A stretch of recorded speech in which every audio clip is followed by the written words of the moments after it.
Assalamualaikum warahmatullahi wabarakatuh.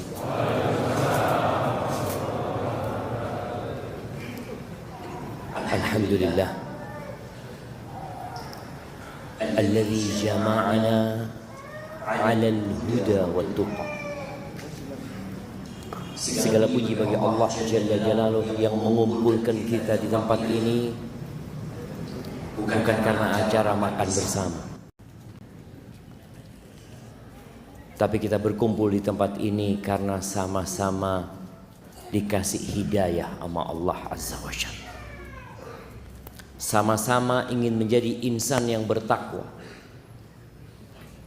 Karena sejatinya gak ada gunanya kita beramal, tidak ada manfaatnya kita berbuat kebajikan kalau tidak dibarengi takwa.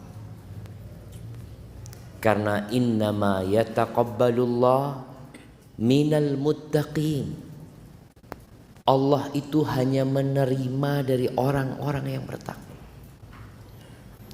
Sayang kalau kita capek-capek meninggalkan kesibukan kita, datang ke rumah Allah ini namun tidak didasari takwa. Maka semoga Allah Azza wa Jalla menerima amalan kita dan mengampuni dosa-dosa kita. Nabi Ibrahim alaihissalam ketika membangun Ka'bah, apa doanya?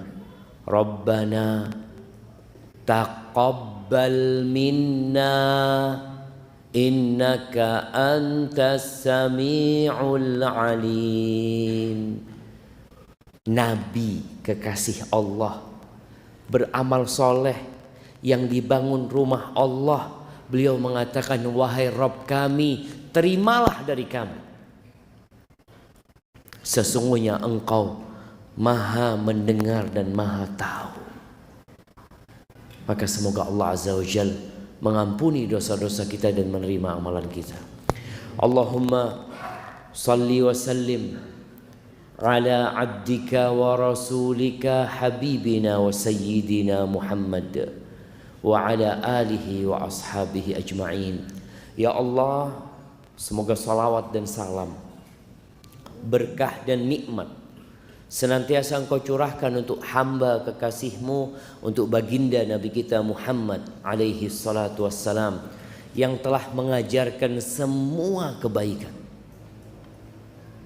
Beliau telah menjelaskan buat kita segala sesuatu yang dibutuhkan untuk perjalanan hidup kita menuju ke surga Allah Azza wa Jalla. Beliau manusia terindah yang pernah menginjakkan kakinya di muka bumi. Semoga kita dijadikan pengikutnya yang setia dan dimatikan di atas agama Allah. Semoga salat bersambung untuk keluarga beliau, untuk istri-istri beliau, untuk putra-putri beliau, dan untuk seluruh sahabat Nabi. Dan semoga Allah meridhai kita bersama mereka. Amma ba'd. Jamaah, siapa yang sedang seret rezekinya? Nah, Masya Allah, ada banyak yang seret rezekinya. Iya, kita jujur jamaah, jujur. Datang ke pom bensin, kok naik? Astagfirullah. Biasa dapat 1 liter, sekarang nggak sampai 1 liter. Ana baca juga bis-bis Patras Bungurasih ke Jember sepi, kata dia. Kenapa orang-orang pada tidak melakukan perjalanan? Ada orang-orang yang susah, tapi nggak semuanya. Ada orang-orang yang seneng, ada yang kaya, ada yang miskin, ada yang pertengahan. Mau dibilang kaya, hampir kaya, mau dibilang miskin, yaudah miskin. Kayaknya lebih banyak yang kayak gitu, jemaah. Ada yang miskin banget, yang kita perlu datang ke tempat dia, supaya antum yang sedang kesusahan bersyukur sama Allah Azza wa Jalla. Kita tuh kalau ngelihat yang lebih kaya, yang ada tambah susah, tambah seneng, tambah susah. Makanya sering ana sampaikan ya, bagaimana seorang muslim itu harus dekat dengan orang miskin. Kata siapa? Kata Nabi SAW. Nabi mengatakan kepada Abu Dzar sallallahu ala nabiyina wasallam, "Ausani khalili bi sab'in." Aku dikasih wasiat oleh kekasihku dengan 7 perkara. Di antaranya, "Ausani bi hubbil masakin waddunu minhum." Aku dikasih wasiat agar aku cinta kepada orang-orang miskin dan dekat sama mereka. Bukan hanya cinta, dekat sama mereka. Datang ke rumahnya, lewat rumahnya, berbagi kepada dia. Kemudian beliau juga berwasiat kepada Abu Dzar radhiyallahu taala an, "Wa ausani an anzura ila man huwa asfala minni." Dan dia memberikan wasiat kepada aku agar aku melihat kepada yang di bawahku, supaya enggak susah. Karena kita lihat dunia ini tempat pamer, tempat berbangga-banggaan. I'lamu, Allah mengatakan, ketahuilah, annamal hayatud dunya la'ibun wa lahwun wa zinatun wa tafakhurun bainakum wa takathurun fil amwali wal aulad. Kehidupan dunia itu hanya permainan, hanya senda gurau. Antum lihat orang main bola, serius jamaah dia jamaah, lari sana, lari sini. Mas, iki perak dolen mas. Iya. Dia serius untuk permainan, main-main untuk ibadah. Banyak yang kayak gitu jamaah. Ketika ibadah cepet-cepetan. Kehidupan dunia gitu. Wazina, perhiasan. Orang ingin berhias, coba kita lihat. Sebagian orang itu malu kalau bajunya podo. Loh, kok podo rapiku? Dia itu tidak kepingin gitu loh. Kepingin lain, kepingin tampil lebih bagus ya, seperti itu. Dan tempat berbangga-bangga. Kenapa kita dikasih wasiat supaya dekat sama orang miskin? Supaya nggak kena penyakit berbangga-banggaan. Itu kehidupan dunia. Banyak-banyakan harta. Banyak-banyakan harta. Mau dibawa kemana? Banyak-banyakan anak. Berapa anaknya? Baru 12. Langsung down kita. Anak cuma 2, ini 12. Kita kadang-kala di grup para ustadz, ada satu mengatakan, alhamdulillah anak punya anak yang ke-17. Masya Allah. Hadhil hayat dunia. Dan kita lihat, tidak semua yang kita inginkan kita dapatkan. Kalau keinginan semua kepingin jadi orang kaya, siapa yang kepingin jadi orang miskin? Coba angkat tangan. Masya Allah. Kayaknya nggak ada jemaah. Yang miskin kepingin berubah, yang kaya kepingin tambah kaya. Ada orang kaya, anak kayaknya kebanyakan duitnya. Tidak ada jemaah. Yang ada, yo opo bisa nambah itu uang dia aja. Siapa yang ngatur rezeki? Apakah pemerintah Republik Indonesia mengatur rezeki rakyatnya? Tidak. Yang mengatur rezeki itu Allah Jalla Jalla. Jamaah rahimakumullah, ada yang ingin punya anak. Ini bicara rizki. Ada yang sudah punya anak, kepingin nambah anak. Ada yang ingin anak laki-laki. Ya Allah, anak-anak perempuan semua, Ustaz. Kapan ya punya anak laki? Cak lihat istri anak wis tuwe. Apa harus? Ada yang kepingin. Kita lihat ada orang kepingin punya anak laki-laki. Semuanya anaknya perempuan. Ada yang kepingin punya anak perempuan. Dia ngelihat, ya Allah, lanang meneh lahir. Astagfirullah.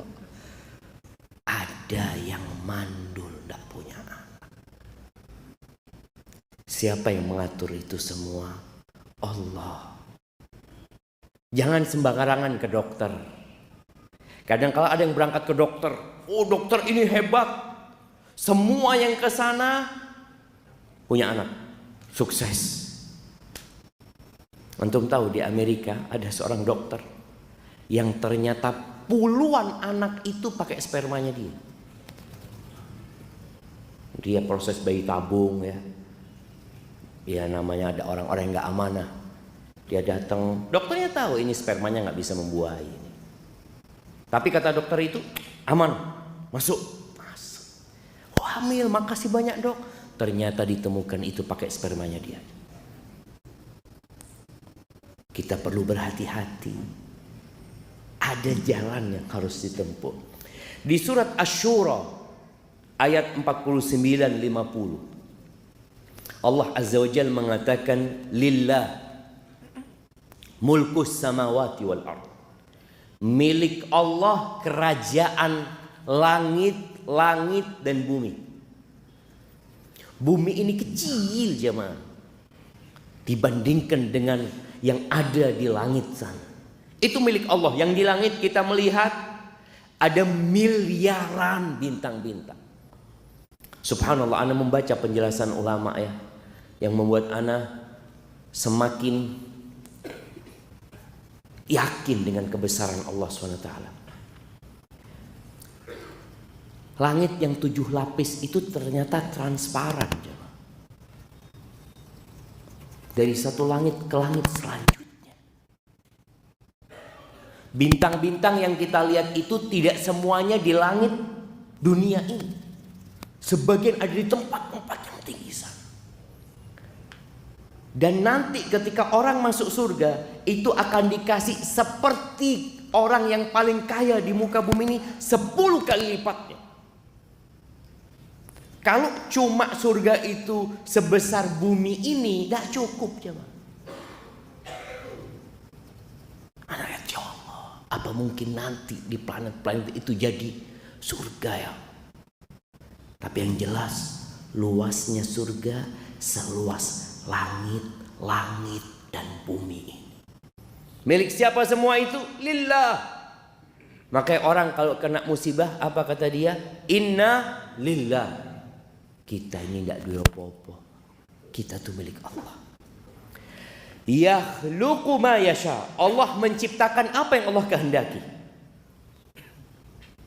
Kita kadangkala kepingin punya anak, ya yang kalau minum kopi lewat lehernya kelihatan.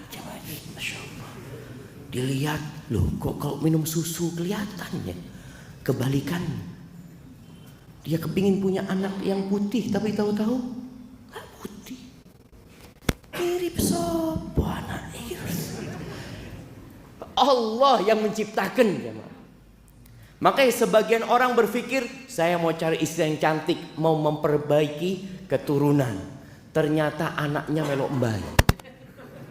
Siapa yang mau disalahkan? Kenapa? Karena yang menciptakan itu Allah Azza wa Jalla. Lalu kata Allah, yahabu liman yasha inatha. Sebagian orang dikasih anak-anak perempuan semua. Wa yahabu liman yasha udzukur. Sebaliknya, ada yang semua anaknya laki. Au yuzawwijuhum dzukranan wa inatha. Ada yang anaknya Masya Allah berpasang-pasang. Masya Allah. Ana bersyukur sama Allah, ana punya anak sekarang 6. 3 perempuan, 3 laki. Tapi ada yang anaknya 9, semuanya perempuan. Siapa yang menentukan itu? Allah. Wa yaj'alu man yasha'u aqima. Dan sebagian orang Allah jadikan mandul. Sebagian suami menyalahkan istrinya yang gak punya anak loh. Aku gak bisa berbuat apa-apa. Ya sudah ketentuan Allah. Kata Allah, innahu alimun qadir. Allah itu maha tahu dan maha kuasa. Artinya semua yang mengatur itu Allah Jalla Jalaluhu. Ahibati fillah.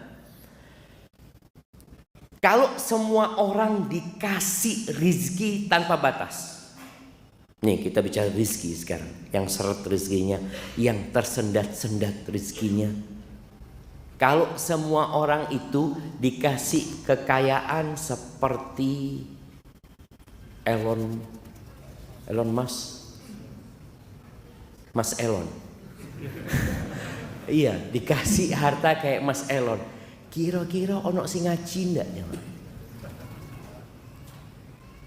Allah Azza wa Jalla mengatakan, "Walau basatallahu rizqa li'ibadi" di surat Asy-Syura ayat 27. "Walau basatallahu rizqa li'ibadihi fil ardi li'ibadihi la baghaw fil ardi." Apabila Allah membentangkan rizki buat hamba-hambanya, pasti mereka akan membuat kerusakan di muka bumi. Akan bertindak melampaui batas.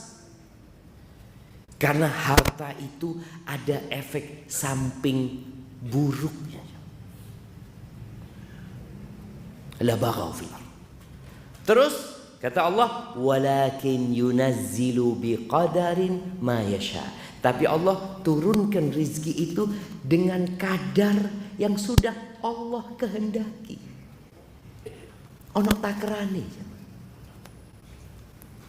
Maka kita lihat subhanallah, ada orang yang di PHK.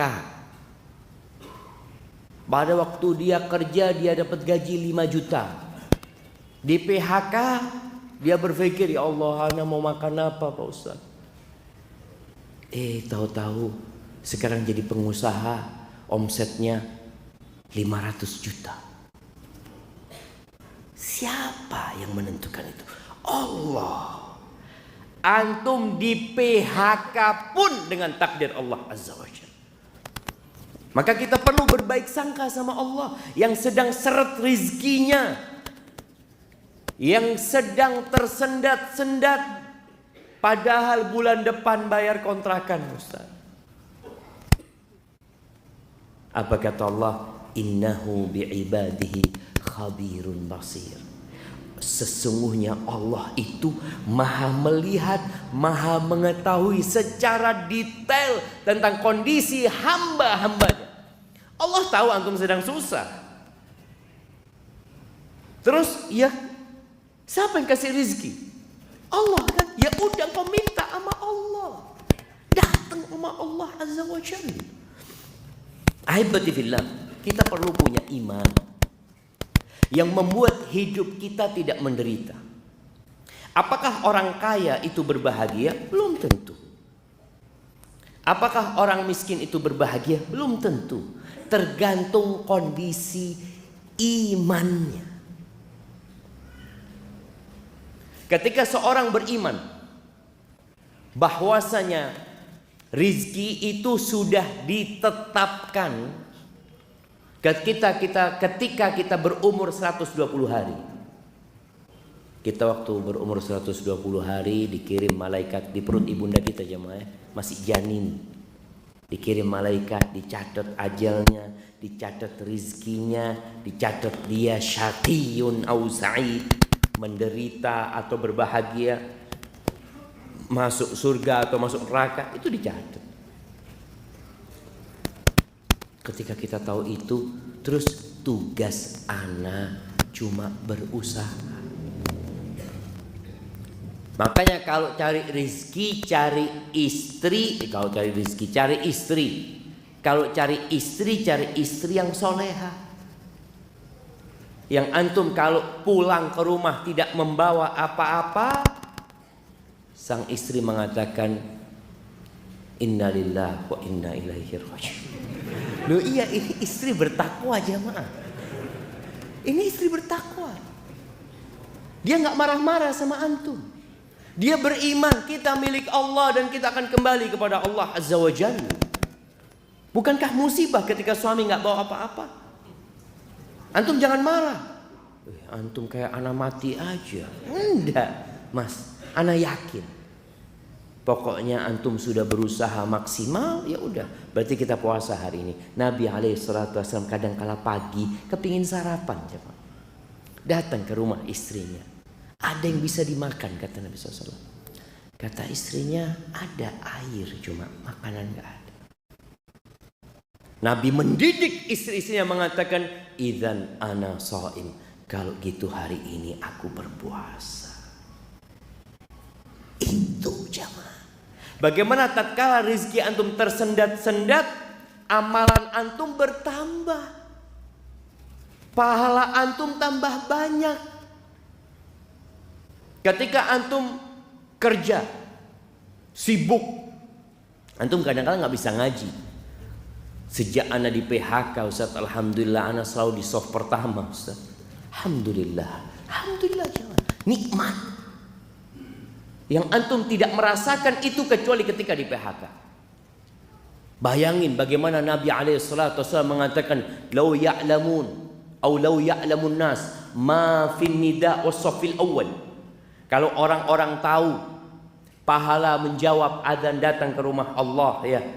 Kemudian pahala shaf pertama, la atauhuma walau habwan. Mereka akan mendatanginya walaupun merangkak. Merangkak jalan, berangkang. Sekarang antum bisa datang di shaf pertama. Ada sebagian kita yang nggak pernah di shaf pertama selama hidupnya. Tapi ada sebagian yang selalu di shaf pertama. Masya Allah. Dia mengatakan, alhamdulillah Ustaz, ana selalu di shaf pertama. Karena memang di masjid ana satu shaf yang sholat, Ustaz. Jadi dia itu selalu mau telat shaf pertama tetap. Kita melihat ada masjid-masjid kayak gitu jemaah. Ya Allah, enak ya kalau punya masjid yang cuma satu shaf ya. Jadi walaupun telat shaf pertama, subhanallah, itu orang-orang pada nggak ngerti pahala yang Allah berikan. Maka tatkala rizkimu tersendat-sendat, yang pertama engkau harus beriman kepada Allah dengan takdir. Itu salah satu rukun iman. Nggak akan sempurna iman antum. Antu'mina bil qadari khairihi wa syarrihi. Engkau beriman dengan takdir yang baik dan yang buruk. Sebagian kita kalau sedang sukses, apa yang dia katakan? Subhanallah Ustaz ya, memang gak sia-sia usaha anak. Oh, antum sukses ini takdir loh. Loh, bukan usaha anak. Berapa banyak orang yang berusaha kayak antum gak sukses? Antum pernah lihat, antum pernah merasakan orang mancing jemaah. Mancing di kolam yang sama, dengan umpan yang sama. Yang satu seret, oleh meneng. Antum perbaiki, lempar lagi, dia narik lagi. Masya Allah kata dia. Apa masalahnya? Usaha dia, ketakwaan dia, lah takdirnya dia. Maka di sini jangan sampai antum ketika sukses antum lupa dengan takdir. Yang antum ingat usaha, perjuangan, sekolah, ilmu, pikiran. Oh enggak, itu takdir Allah kasih sama antum. Apa kata Allah? Wa ma bikum min ni'matin faminallah. Tidak ada satupun nikmat yang ada pada diri kalian melainkan itu dari Allah Azza wa Jalla. Maka berimanlah antum. Ketika susah pun beriman. Sebagian orang kalau susah, iya, kayaknya memang takdir Ustaz. Antum kemarin sukses bukan takdir. Enggak Ustaz, itu memang Anda berjuang Ustaz. Jemaah, tolong beriman. Kita beriman bahwasanya Allah telah menetapkan segala-galanya. Kemudian ketahuilah bahwa rizki dan ajal itu berbarengan. Ana izin minum dulu ya, bismillah.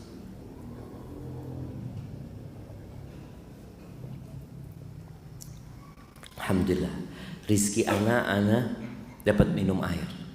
Tadi ana khutbah Jumat, pas khutbah kedua, pas duduk, ana cari air, kok ono banyu ya. Betul loh jemaah, aduh memang takdirnya. Itu takdir, itu bicara rizki jemaah. Masa ana mau marah-marah sama panitia? Ya enggak, sudah memang kayaknya takdirnya Ustadz nggak dapat air, sabar Ustadz. Ya. Kadang-kala Ustadz itu perlu diingatkan. Bicara rizki dan ajal itu bersamaan. Nabi alaihi salatu wassalam pernah mengatakan, innahu laisa syai'un yuqarribukum minal jannah wa yuba'idukum 'anil nar illa qad amartukum bihi.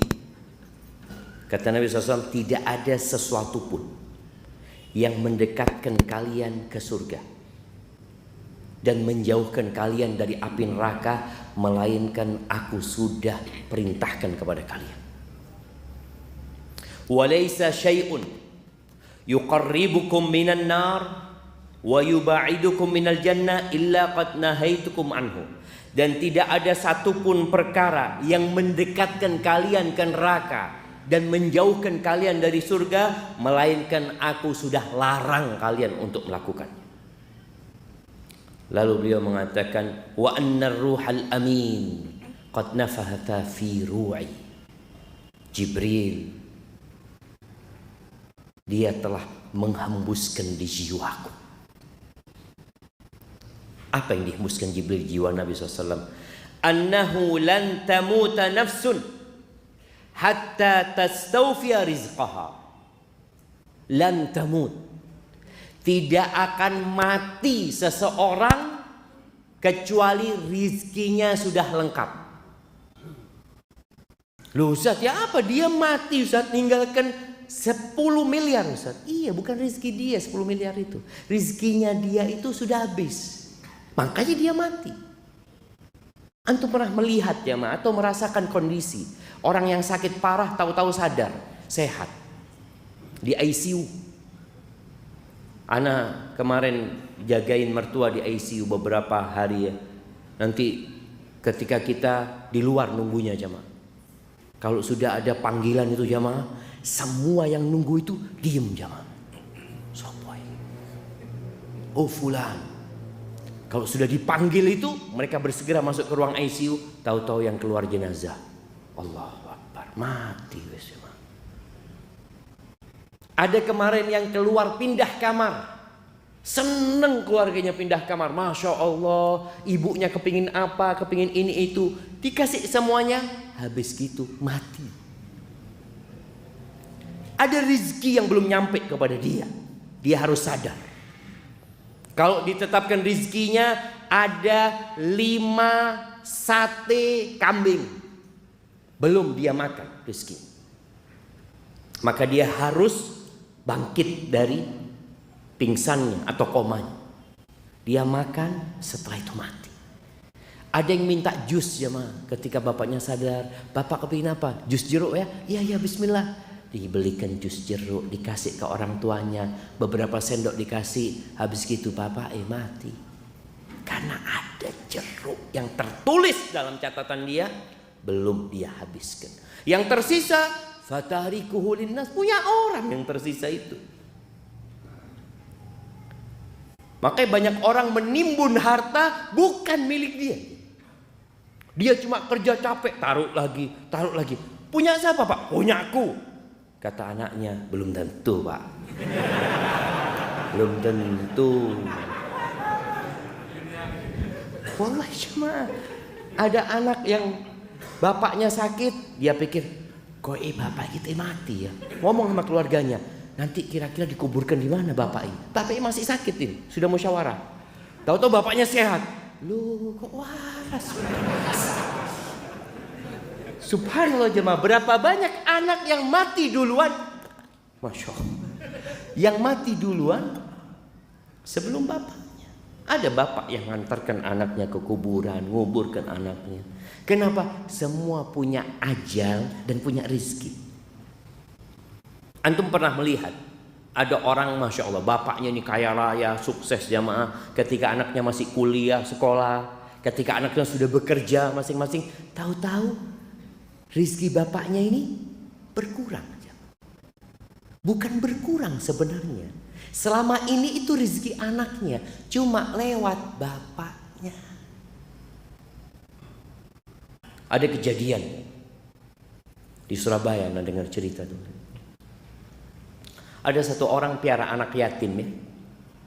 Sampai akhirnya anak yatim itu dinikahkan sampai besar, lalu bapaknya meninggal.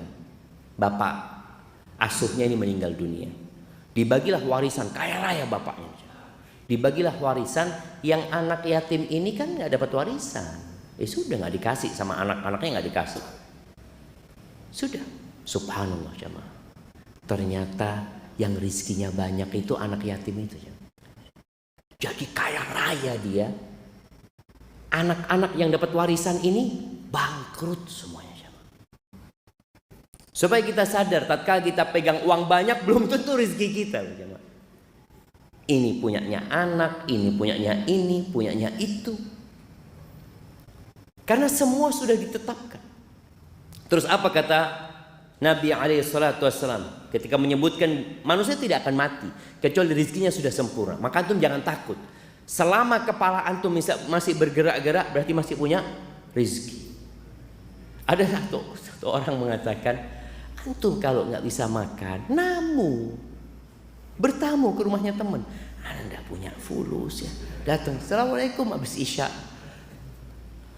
Kadang-kadang temennya, afwan nggak terima tamu, belum rizki. Datang ke rumah kawannya, subhanallah jamaah. Wallah jamaah, kalau bicara rizki ini benar-benar antum sudah ditanggung rizkinya.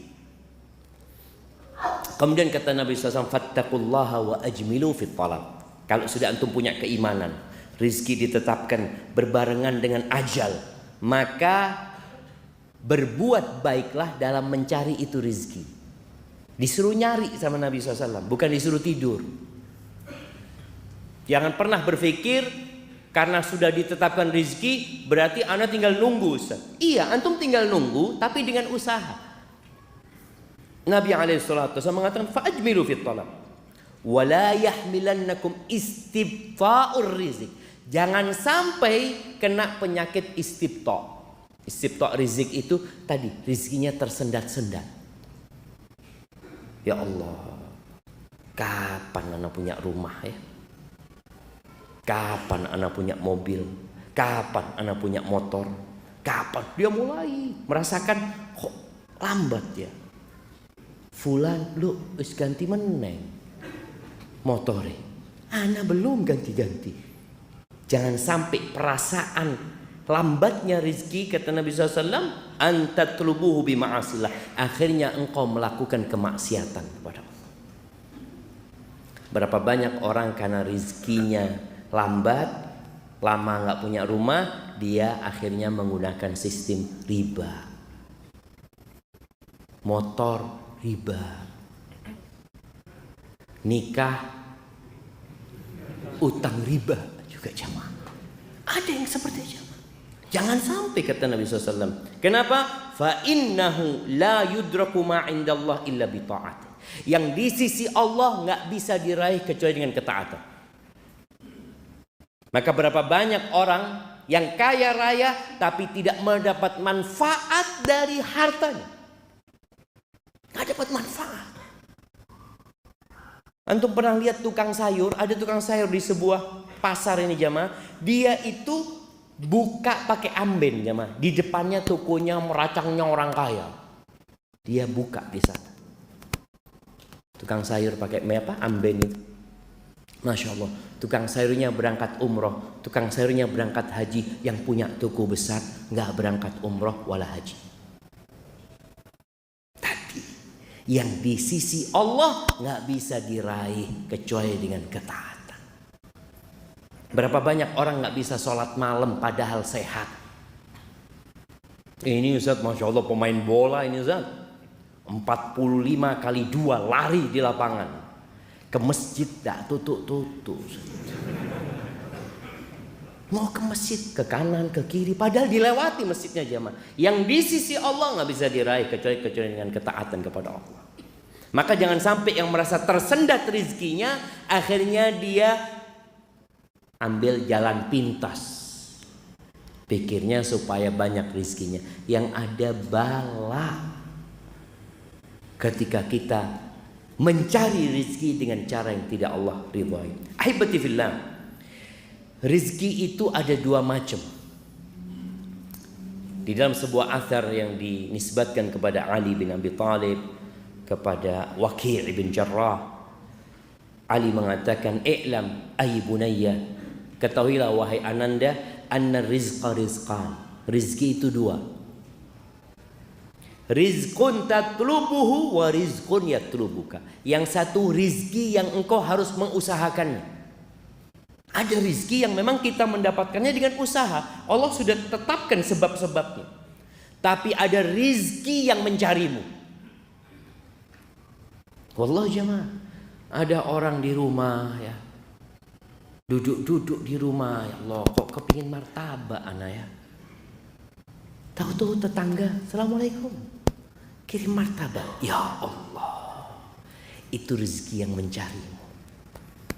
Makanya kadangkala antum dapat pulsa nyasar. Loh, siapa kirim pulsa? Itu rizki yang kita tidak mencari. Tapi ada satu orang jemaah, tahu-tahu masuk ke rekeningnya beberapa miliar jemaah. Langsung ditangkap KPK. Padahal dia nggak tahu, dia nggak sampai masuk lah. Dia ya ada uang masuk ke aliran dana yang tidak jelas. Tapi yang jelas ada rezeki yang mencari. Yang kita kalau bicara usaha nggak bisa diusahakan gitu. Rezeki yang mencari seperti hadiah. Rezeki yang mencari kita ya. Warisan. Antum bisa nyari warisan ya mah. Anak bapak kok miskin ya, anak mau pindah bapak aja cari yang kaya. Gak bisa. Dan subhanallah ada orang yang ingin bapaknya panjang umur. Tapi ternyata bapaknya meninggal dunia. Ada kemarin cerita kawan yang satu dapat warisan 30 M. Masih SMA mungkin jemaah. Itu rizki yang mencarimu.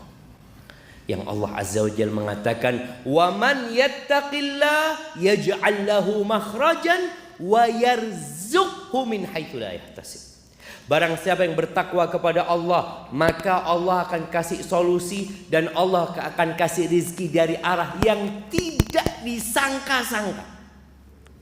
Antum nggak pernah membayangkan, kok bisa anda dapat uang ini? Ana biasanya kalau sudah uang itu habis ya mah, mikir, sopo dia utang ya. Lah, kita mau nagih gitu loh jamaah. Ini uang kita.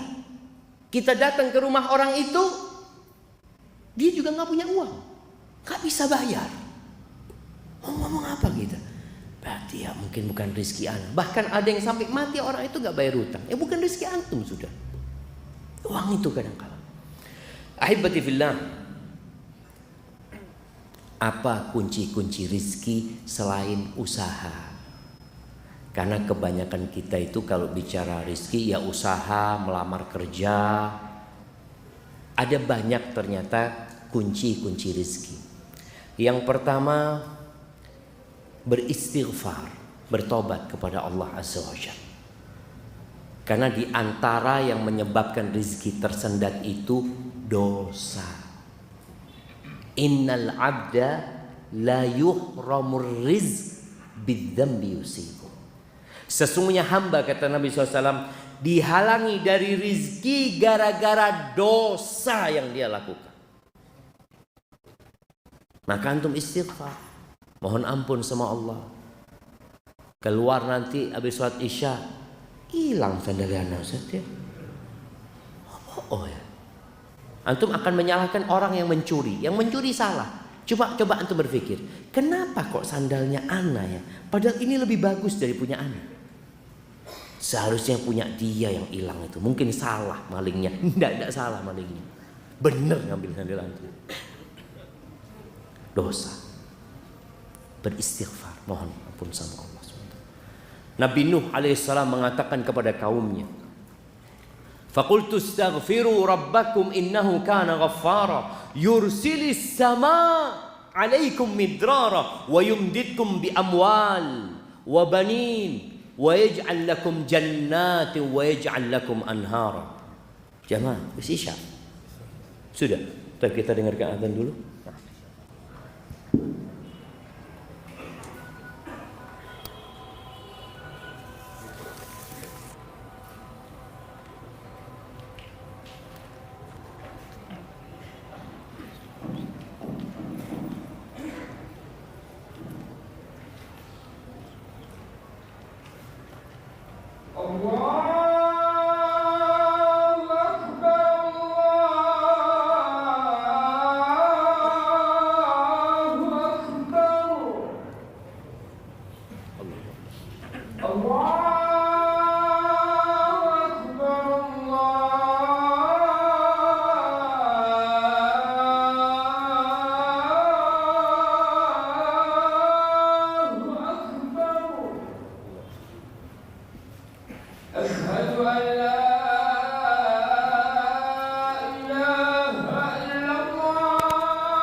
Allahumma salli wa sallim ala nabiyyina Muhammad.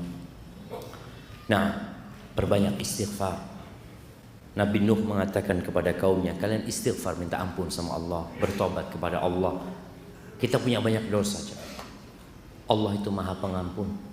Allah akan kirimkan air hujan yang deras yang bermanfaat buat kalian. Ada air hujan yang menyebabkan banjir. Rizki itu hilang. Banjir di mana kemarin di Pakistan kalau nggak salah jamaah ya. Untuk dapat melihat bagaimana rumah-rumah, hotel-hotel, mobil-mobil, sawah-sawah habis. Tapi kalau kita rajin istighfar, Allah kirim hujan yang bermanfaat. Kemudian Allah akan kasih harta. Jadi orang yang bertobat kepada Allah, mohon ampun sama Allah, wa yumditkum bi amwal wa jannat, dikasih taman-taman, kebun-kebun, villa-villa. Wa yaj'al lakum anhar, Allah bikinkan buat kalian sungai-sungai. Allahu akbar jemaah. Istighfar. Duduk, sekali duduk istighfar 100 kali. Itu dilakukan oleh Nabi alaihi salatu wassalam. Kemudian yang kedua, bertakwa kepada Allah. Laksanakan perintah Allah, jauhi larangannya. Kita itu kalau melaksanakan perintah kadangkala mudah, tapi menjauhi larangan sulit. Padahal yang namanya takwa itu menjalankan perintah, menjauhi larangan. Sebagian kita yang udah hijrah, udah belajar, merasa dia udah bertakwa. Padahal kata Nabi SAW, ittaqil maharim takun a'badan nas. Kau mau jadi orang bertakwa, jauhi yang haram-haram, engkau jadi orang yang paling ahli ibadah.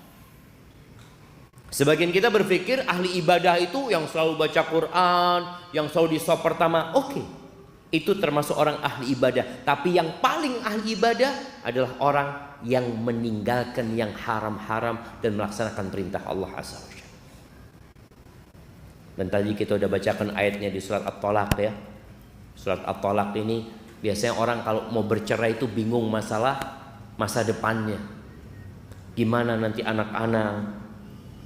Ada seorang perempuan, dia sudah diceraikan 3 kali sama suaminya. Kemudian suaminya balik lagi. Si istri tetap mau karena urusan fulus. Padahal udah gak boleh. Wa man yattaqillah yaj'al lahu makhrajan wa yarzuqhu min haitsu la yahtasib. Barang siapa yang bertakwa kepada Allah, Allah akan kasih solusi. Dan Allah akan kasih rizki dari arah yang tidak disangka-sangka. Karena sebagian kita itu sudah kadung seperti nyusu jemaah. Yang nyusu di perusahaan, yang nyusu di kantornya, dia berpikir ya sudah dari sini, anak kalau keluar dari sini nggak bisa hidup, nggak bisa makan. Seorang perempuan berpikir anak cuma ibu rumah tangga Ustaz. Kalau anak diceraikan, bagaimana hidup anak? Kemana Allah yang selama ini memberikan rezeki kepadamu? Engkau dulu belum bisa apa-apa di perut ibundamu, Allah kasih rezeki. Engkau belum bisa berjalan, belum bisa ngomong, belum bisa bergerak, Allah kasih rezeki. Kok sekarang sudah besar, sudah bisa berusaha, bingung. Kadangkala tadi imannya lemah. Bertakwa kepada Allah, jangan bergantung sama suami. Ketika suami menceraikan, ya kalau memang kau masih cinta, katakan inna lillahi wa inna ilaihi rajiun. Ada suami yang diceraikan, ada istri yang diceraikan suaminya, alhamdulillah, anak kepingin pisah mulai bien. Ada jemaah. Tapi ada istri yang beranggapan itu musibah, dia cerai sama suami. Maka dia katakan inna lillahi wa inna ilaihi rajiun. Kita ingat sama Allah, yang kasih rezeki Allah bukan suaminya. Yang kasih rezeki Allah bukan tempat kerjanya. Ketika antum di PHK, dikurangin gajinya, antum tenang. Kenapa? Innallaha huwar razzaq. Yang kasih rezeki Allah bukan tempat ini. Bertakwa kepada Allah. Yang ketiga, bertawakal. Tawakal yang sebenarnya, tawakal itu artinya percaya dan menyerahkan, menggantungkan serta menyandarkan kepada yang kita percaya. Siapa yang kita percaya? Allah Azza wa Jalla. Allah mengatakan wa 'alallahi fatawakkalu in kuntum mu'minin. Kepada Allah hendaklah kalian bertawakal kalau kalian orang-orang yang beriman. Nabi alaihissalatu wassalam mengatakan, "Lau annakum tawakkaluna 'ala Allah haqqa tawakkuli la razaqakum kama yarzuqut tayr." Kalau kalian benar tawakalnya kepada Allah, benar. Kita ini kadang-kala masih bersandar kepada uang kita. Aman, si ono duit. Masih ada mobil, masih ada ini, masih ada ini. Namanya tawakal sama Allah itu berlepas dari semua ketergantungan. Usaha, upaya hanya sebab. Kalau Allah tidak menakdirkan, nggak bisa jemaah. Kita lihat kalau Allah ingin menghabiskan harta manusia, Allah bakar rumahnya. Berapa banyak kita melihat satu kampung terbakar, jemaah. Itu cuma sebab. Maka hendaklah kita berserah diri sama Allah Azza wa Jalla. Kalau kalian benar tawakalnya sama Allah, Allah akan kasih rezeki kepada kalian seperti Allah memberikan rezeki kepada burung. Pernah lihat burung punya ATM? Atau punya kulkas? Ini burung berangkat ke toko sap beli kulkas barusan. Lihat, gak ada jemaah. Dan jumlah burung itu lebih banyak daripada jumlah manusia. Kadangkala orang mau menghalangi burung dari rezekinya.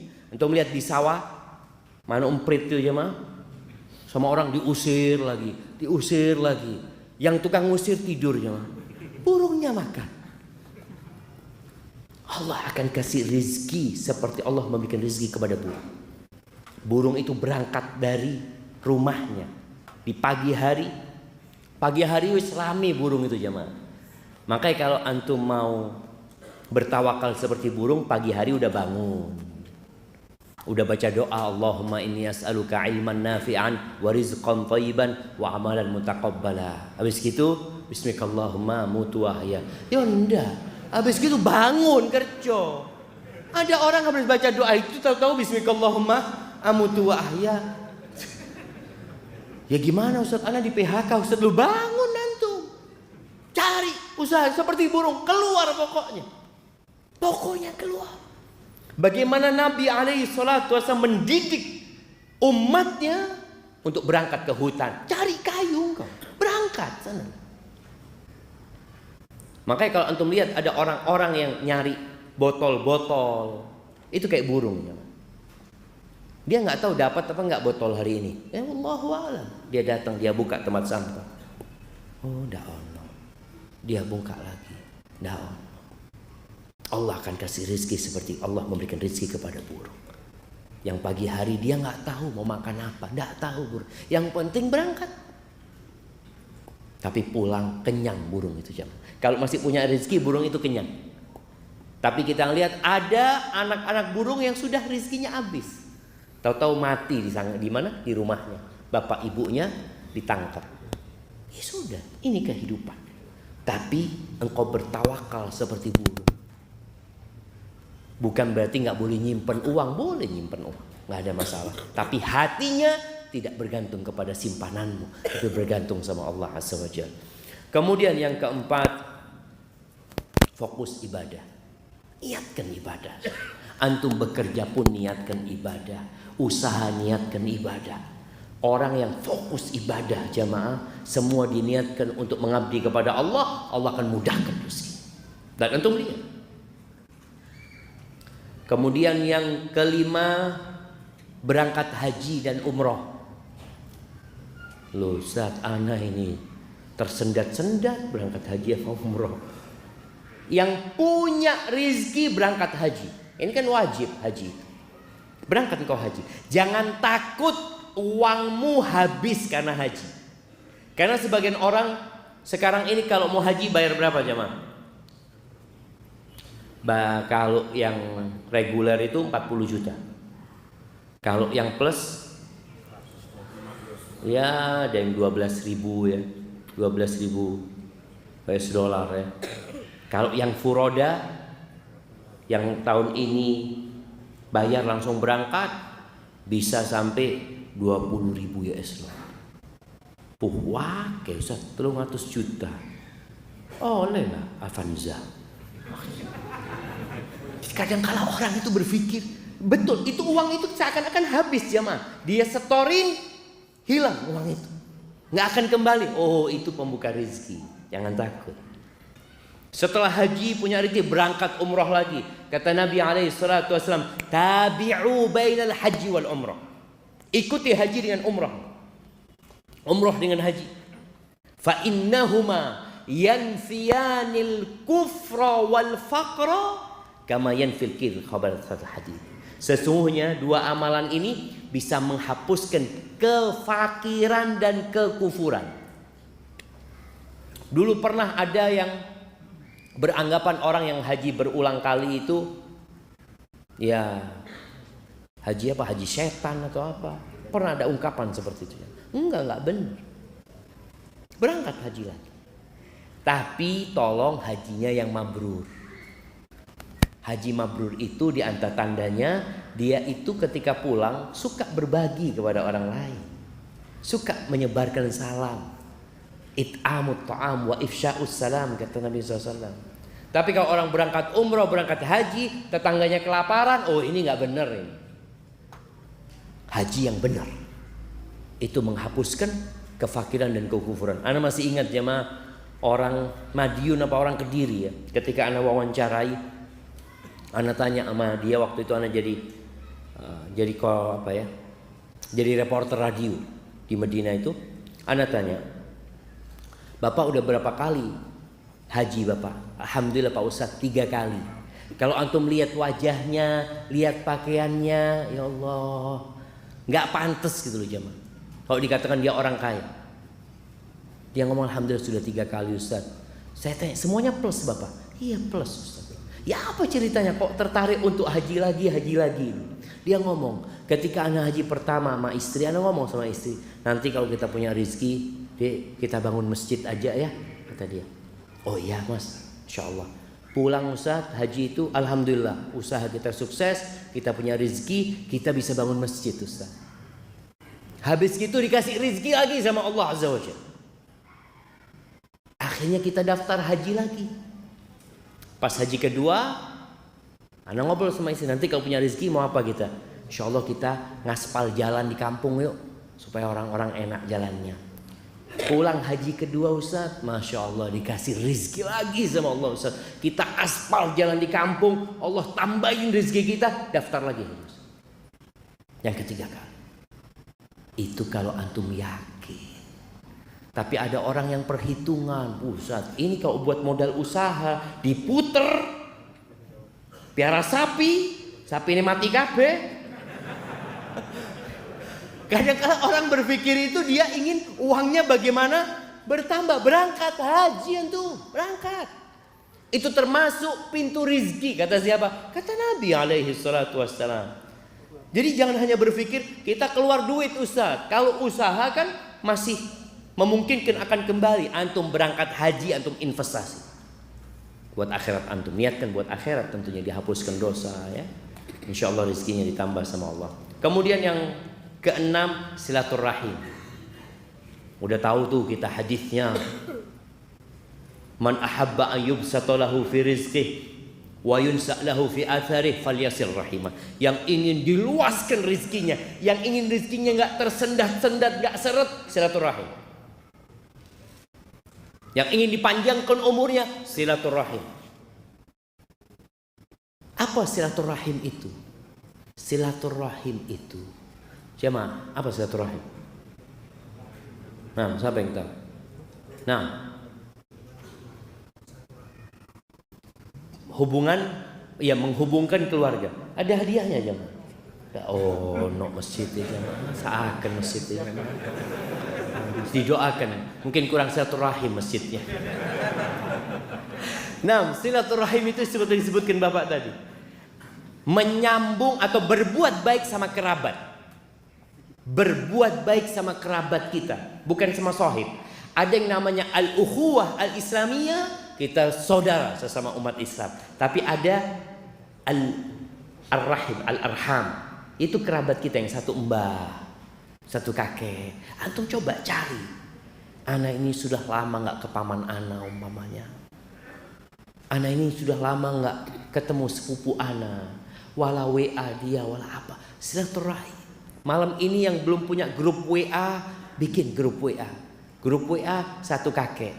Dari bapak, dari ibu. Gunakan itu kesempatan untuk berbuat baik sama kerabat kita. Walaupun cuma assalamualaikum. Masya Allah. Anak punya grup ini kadang-kala anak punya paman itu subuh-subuh cuma tulis apa? Assalamualaikum. Subuh. Masya Allah. Anak lihat ya Allah ya. Paman anak kirim itu. Dan gunakan itu jamaah. Waktunya tanya jawab. Si turung mari ya. Urusan rezeki seret ini. Iya bentar lagi. Tanya jawab 5 menit lagi jamaah. Tanya jawab. Nah, silaturahim berbuat baik sama kerabat. Antum cari tahu sebagian orang ini yang merantau ya ke Surabaya, di antara pintu rezeki itu merantau jemaah. Merantau, betul. Yang merantau ke sini, jangan lupa sama yang di kampung. Ustaz, bapak anak ibu anak sudah habis, sudah meninggal dunia, Ustaz.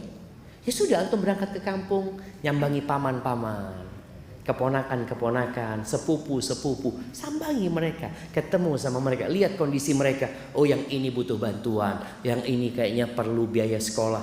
Itu penting jemaah. Membuka pintu rezeki dan menambah waktu kita. Kebanyakan orang di kota besar itu nggak silaturahim. Apa penyebabnya?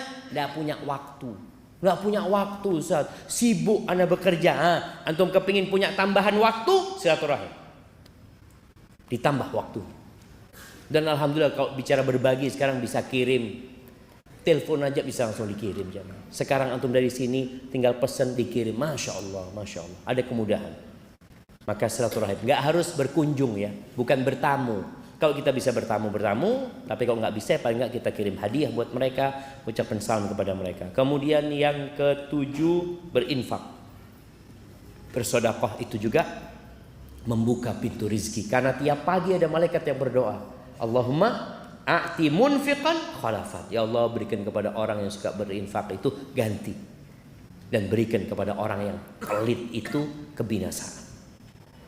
Kemudian yang ke-8, menanggung atau berinfak buat para penuntut ilmu agama.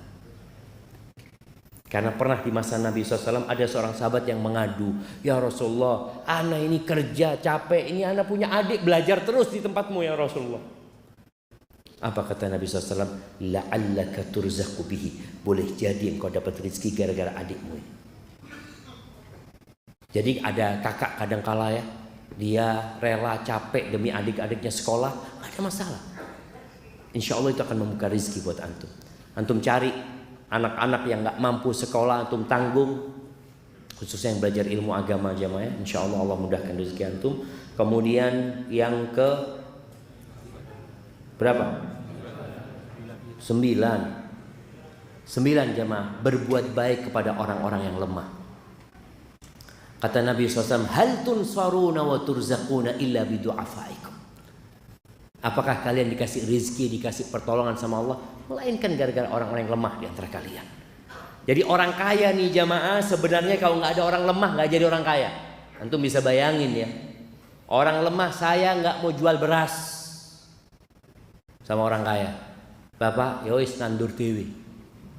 Bayangkan orang kaya, kalau dia harus nanam sendiri. Yang piara ayam nggak akan berikan kepada orang kaya. Antum lihat yang piara ayam siapa? Orang-orang miskin jemaah. Yang kerja bersih-bersih sampah siapa? Orang-orang miskin. Negeri ini bisa bersih karena banyak orang miskin. Kita masih bisa terus menanam, bisa makan juga karena banyak orang-orang miskin. Maka berbuat baiklah kepada mereka. Kalian dikasih rezeki gara-gara mereka. Kemudian yang terakhir, berhijrah. Yang punya kesulitan di kampungnya, di tempatnya, silahkan dia pindah ke tempat lain yang lebih baik ya, untuk menuntut ilmu yang agamanya lebih baik. Jangan takut antum berpikir nanti ana makan apa di sana. Kalau niat antum benar, Allah akan mudahkan rezeki buat kalian. Yang penting niatnya lillahi ta'ala. Barakallahu fiik. Kita mungkin masuk ke sesi tanya jawab jamaah.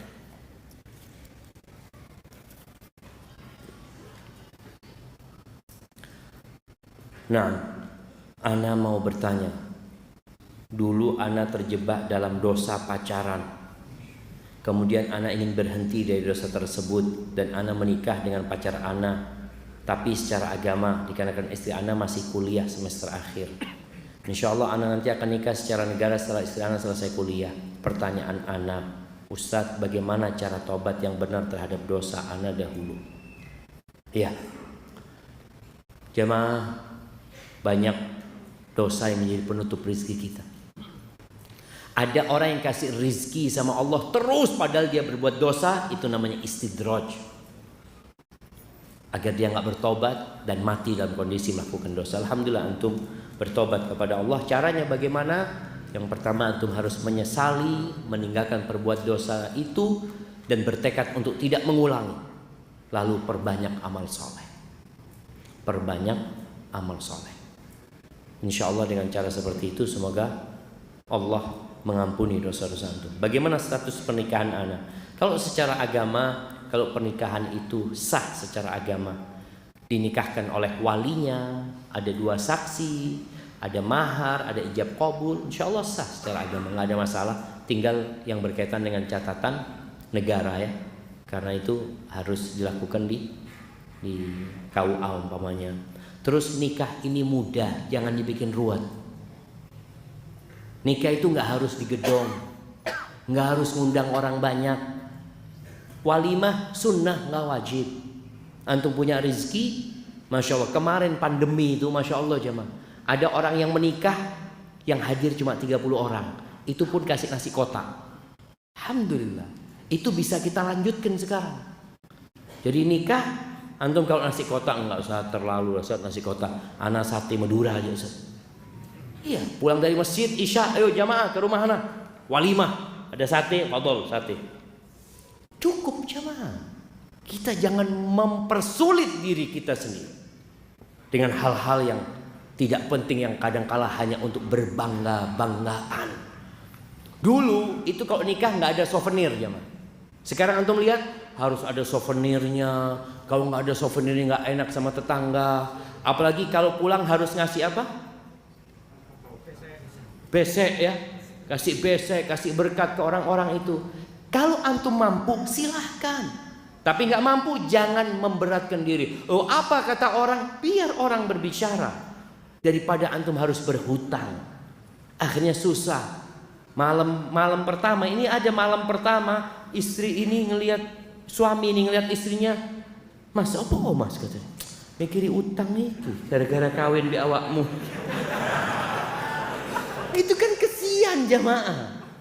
Jadi jangan sampai gitu, jangan sampai. Tadi antum nikah, kalau mau ke KUA secara negara datang. Kita mau nikah resmi, cuma walimanya ditunda nanti kalau punya rezeki, nggak apa-apa. Walimanya ditunda kalau punya rezeki. Jadi nggak harus walimah itu berbarengan. Ada yang nikahnya tahun ini, walimahnya tahun depan. Dilihat, loh kok sudah punya anak kata dia antum. Iya kita nikah udah tahun lalu sebenarnya, cuma kita ingin walimah sekarang. Nggak apa-apa jamaah, nggak apa-apa. Ini pertanyaan kedua. Masya Allah, anak cuma dikasih jatah 3 pertanyaan. Ini pertanyaan terakhir berarti. Jika menunda kehamilan dengan alat kontrasepsi dengan tujuan supaya istri Anda bisa fokus skripsian agar tidak stres, mohon solusinya Ustaz. Nah, jadi menunda kehamilan atau mengatur kehamilan itu nggak apa-apa, tapi jangan membatasi, kecuali ada sebabnya. Ada orang enggak, anak 2 anak cukup. Pak Harto berapa anaknya? Berapa Pak Harto anaknya? 5. Betul jemaah. Bung Karno berapa anaknya? Banyak mereka jemaah. Udah ada masalah rezekinya masing-masing. Jadi orang kadang-kadang berpikir 2 anak cukup. Kenapa Ustaz? Kalau banyak anaknya gimana sekolahnya nanti? Ini ada orang anaknya lahir, ya Allah, ya boleh kuliah gue, anak gaji 2 juta. Ini baru lahir, nanti dia punya rizki sendiri dan tidak makan rizki bapaknya. Kata Allah, nahnu narzuquhum wa iyyakum. Allah mengatakan kami yang kasih rizki kepada anak-anak kalian dan kepada kalian juga. Supaya jangan sampai orang tuanya terbebani jemaah. Ketika dia mikir, sampai ada yang menggugurkan jemaah. Ketika ya Allah Ustaz, anak belum siap punya anak Ustaz. Kenapa? Anak masih ngontrak rumah Ustaz. Terus kalau lahir, wallahi jamaah antum tahu. Lihatlah, bukan cuma anak, antum semua merasakan. Ketika antum bujangan, antum punya apa? Ketika antum menikah, ada orang yang bujangan nggak punya mobil, rumah ngontrak. Setelah menikah, alhamdulillah punya rumah. Setelah punya anak, punya mobil. Subhanallah. Anak itu bawa rizkinya sendiri. Maka jangan pernah takut. Insyaallah. Habis sudah pertanyaannya jemaah. Tapi jemaah afan jemaah, karena memang anda dikasih batasan pertanyaannya cuma 3. Yang sudah bertanya belum dijawab jangan khawatir. Insya Allah bisa. Oh bisa lagi jemaah. Masya Allah. Lanjut lagi jemaah.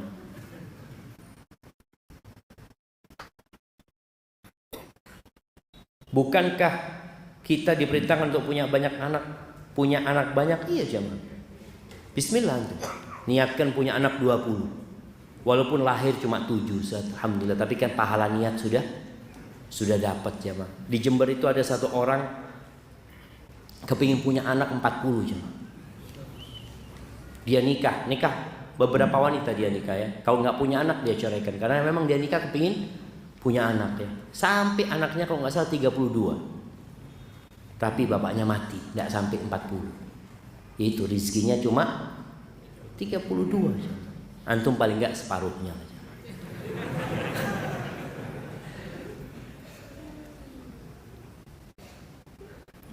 Bagaimana sikap kita ketika takhayul khurafat di masyarakat benar-benar terjadi, namun kita disalahkan ketika kita tidak mengikuti mereka. Jamaah, ini berkaitan dengan rizki. Banyak ya tempat-tempat yang diyakini bisa memudahkan rizki. Ada yang di gunung ya, gunung apa? Gunung Kawi ya, Alas Purwo. Ada tempat-tempat, ada yang modelnya di mana? Di lautan. Mereka supaya rezekinya lancar, dia potong sapi, melarungkan kepala sapi. Coba sebelum melakukan itu, orang-orang kita ajak berpikir, apakah memang Allah meminta kita melakukan itu apa tidak? Kalau itu hanya inisiatif kita, apakah inisiatif kita sesuai dengan yang diajarkan Allah dan Rasulnya apa tidak? Kalau tidak, tinggalkan jangan. Karena sebagian berpikir kalau kita tidak melakukan ritual ini, ikannya jadi sedikit Pak Ustaz. Loh, yang ngasih makan ikan itu siapa? Allah Azza wa Jalla. Minta sama Allah. Jangan sampai kita melakukan hal-hal yang tidak disyariatkan. Kadang-kala kita terpaksa mengikutinya, kita tinggalkan, kita minta maaf ya, kita akan dicap sebagai orang yang tidak sosial kadang-kala dengan mereka. Betul. Ya, kita minta maaf. Laksanakan yang diperintahkan, berbuat baik kepada tetangga, nolong tetangga yang susah. Ketika ada acara-acara yang tidak sesuai dengan syariat, antum minta maaf. Insya Allah masyarakat akan memaklumi antum. Tapi kalau antum yang sunnah nggak dijalani, menutup diri, nggak pernah berinteraksi dengan masyarakat, nggak pernah membantu tetangga, maka antum akan disalahkan sama masyarakat. Maka tolong berbuat baiklah kepada tetangga. Insya Allah tetangga akan memaklumi antum. Antum kalau katakan, afwan, anda nggak bisa ikut acara yang seperti ini, minta maaf. Kalau acara-acara yang lainnya insya Allah anak ikut, insya Allah dimaklumi sama masyarakat jamaah. Barakallahu fikum. Tapi ini kayaknya pertanyaan terakhir. Ustaz, ana sudah bekerja, insya Allah tetap, namun ana masih takut untuk menikah karena takut kekurangan. Banyak suami istri cerai karena faktor ekonomi. Mohon nasihatnya. Jamaah, orang menikah itu nggak harus punya kerjaan tetap, tapi harus tetap bekerja. Faham nggak tuh? Jadi kadang-kala orang tua ini mau menerima menantu, ditanya, kamu kerja apa? Kalau kerjanya dia mengatakan, anak kerjanya serabutan. Waduh, repot ini anakku kalau dapat ini. Enggak. Boleh jadi yang punya pekerjaan tetap di PHK. Berapa banyak yang sudah sukses bangkrut? Kalau cari menantu yang semangat bekerja. Bukan punya pekerjaan tetap, artinya dia tetap bekerja. Tentunya orang itu yang agamanya baik dan akhlaknya mulia. Kalau dikatakan di sini takut menikah karena takut kekurangan, Allah Azza wa Jalla di antara yang membuka pintu rezeki ini menikah, jemaah. Allah mengatakan, wa ankihul ayama minkum was-salihina min ibadikum wa imaikum iyakunu fuqara yughnihumullah min fadlih. Kalian nikahkan tuh. Ya, yang perempuan-perempuan yang jomblo-jomblo, baik itu perempuan, baik itu laki-laki, nikahkan. Kalau mereka fakir, Allah yang akan kasih dari karunia-Nya. Allah. Maka antum jangan takut. Kemudian Nabi SAW menyebutkan ada 3 orang yang mendapatkan jaminan dari Allah Subhanahu Wa Taala. Allah akan mencukupi dia. Salah satunya wanakih lil afaf, Orang yang menikah untuk menjaga kehormatan dirinya, bukan menikah karena berzina. Banyak orang menikah karena takut aib, bukan. Tapi dia menikah karena untuk menjaga kehormatan dirinya. Maka antum yang takut tadi, niatkan untuk menjaga kehormatan diri antum. Urusan rezeki antum yakin. Dari awal anda sampaikan bicara iman tadi, dengan takdir Allah Azza wa Jalla. Istri antum tidak makan rezeki antum, anak antum tidak makan rezeki antum. Terus yang dimakan rezeki mereka, yang dimakan rezeki mereka sendiri. Kemudian kalau pertanyaannya, karena banyak suami istri cerai gara-gara faktor ekonomi. Karena banyak orang menikah gara-gara ekonomi. Perempuan dinikahi karena apa? Karena 4 hal. Karena kaya, karena cantik, karena bangsawan, yang keempat karena agamanya. Nabi menyebutkan agamanya alaihi salatu wasallam terakhir, karena kadang-kadang agama ini diabaikan sama orang jemaah. Maka Nabi mengingatkan, fadfar bidzatid din taribat yada. Beruntunglah engkau kalau dapat perempuan yang agamanya baik. Selamat engkau hidupmu. Maka di sini kalau antum takut perceraian gara-gara ekonomi, cari perempuan yang agamanya baik dan akhlaknya mulia, yang dia menikahimu bukan karena harta juga. Perempuan itu dengan kecantikannya bisa dapat laki-laki yang kaya. Laki-laki yang kaya walaupun tidak ganteng bisa dapat wanita cantik. Kalau ini yang jadi dasar pernikahan, maka tatkala ada masalah ekonomi, mereka akan bercerai. Si istri ngelihat suaminya, aduh kayaknya susah, sudah gugat cerai dia. Makanya banyak wanita ya, anak kesian juga ini, mudah-mudahan fenomena ini tidak banyak terjadi ya. Banyak wanita itu merantau jemaah ke luar negeri, ke Malaysia ya, mungkin ke negeri-negeri yang lainnya, ke Arab Saudi, ke Dubai. Gara-gara faktor ekonomi, suaminya nggak tanggung jawab, malas bekerja. Karena dia ketika menikah dulu, coba niatnya engkau apa menikah, kemudian apakah kriteria calon suamimu sesuai dengan yang diperintahkan Nabi SAW? Apakah mau-maumu? Kadang-kadang maunya dia punya suami nggak sholat, punya suami nggak tanggung jawab, hanya dulu karena ngelihat tampan mau menikah dengan dia. Maka hendaklah bertobat kepada Allah Azza wa Jalla. Ingat para suami, engkau yang punya kewajiban memberikan nafkah. Kerja semaksimal mungkin, niatkan untuk memberikan nafkah, dan ketika engkau niat itu, insya Allah engkau fi sabilillah, di jalan Allah Subhanahu wa taala. Hadza wallahu a'lam bishawab. Yang benar dari Allah, yang salah dari diri anda pribadi. Allah dan Rasulnya terbebaskan dari kesalahan itu. Subhanakallahumma wa bihamdika asyhadu an la ilaha illa anta astaghfiruka wa atubu ilaik. Assalamualaikum warahmatullahi wabarakatuh.